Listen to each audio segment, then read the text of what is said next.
afirma Emmanuel que não vale entretecer lauréis de heróis, estabelecer regras, definir a vida do semelhante. Não é isso que vai nos fazer ministros. Não é assim que devemos trabalhar no nosso ministério. O Emmanuel diz assim: se queres atingir a esfera superior, para compartilhar as alegrias dos que se identificaram com o infinito amor, não te percas em fantasiosa expectativa de imunidade perante a lei. Atende cada dia aos deveres que a vida te prescreveu, leal ao serviço e à paciência, e estejamos convencidos de que a mais alta forma de apresentar-nos a providência será sempre a do obreiro honesto, aprovado na tarefa de que foi incumbido e que nada tenha de que se envergonhar.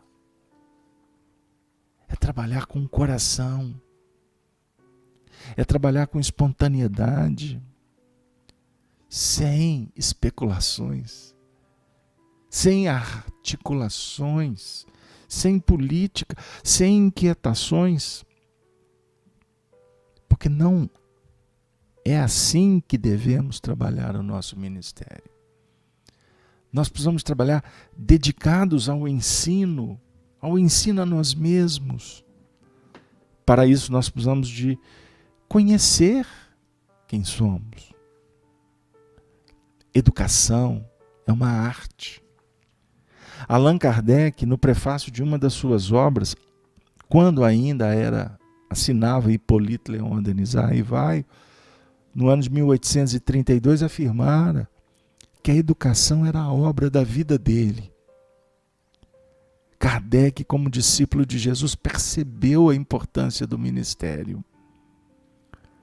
E como discípulo de Pestalozzi, de Rousseau, estudioso do filósofo Kant e de tantos iluministas, Kardec percebe que sem a educação,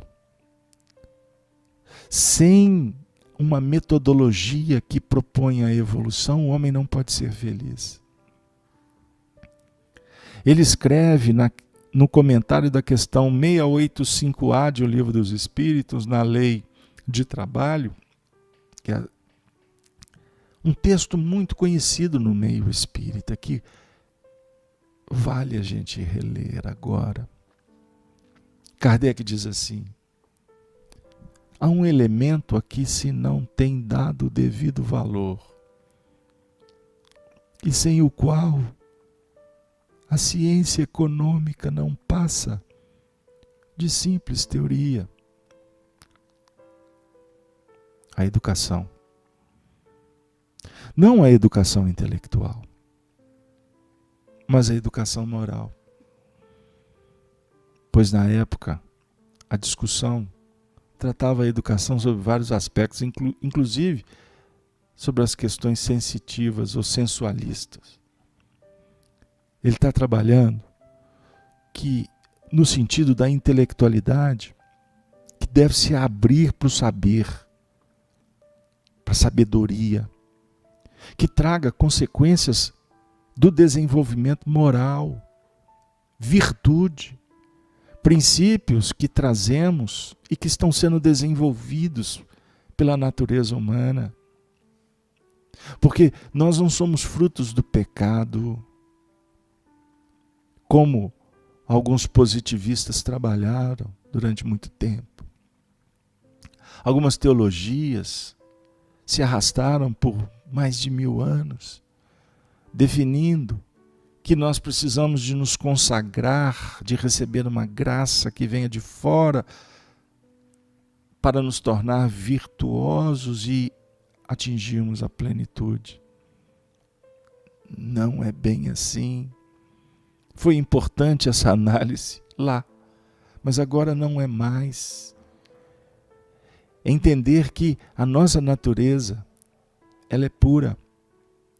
O que nos difere do animal, no dizer de Rousseau, é que nós vamos evoluindo numa só vida.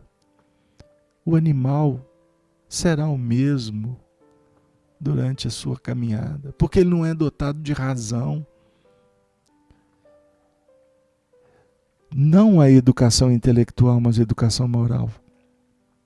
Não nos referimos à educação moral pelos livros, e sim a que consiste na arte de formar os caracteres. Aquela que cria hábitos, uma vez que a educação é o conjunto de hábitos adquiridos. Então ele não está se referindo à educação por livros. Aqui ele está se referindo livros, instrução. Mas nós não podemos ser simplistas. Precisamos de entender a época de Kardec, do que realmente ele estava falando. Ele estava discutindo também a metodologia tradicional que encarcera.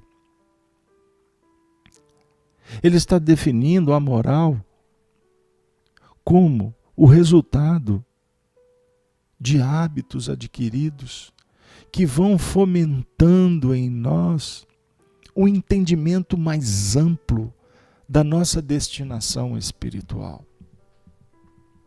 Os princípios da ciência filosófica que se agiganta com o Espiritismo, mas que foi preparada pelos pensadores, precursores de Kardec, se pauta esta filosofia em princípios fundamentais, como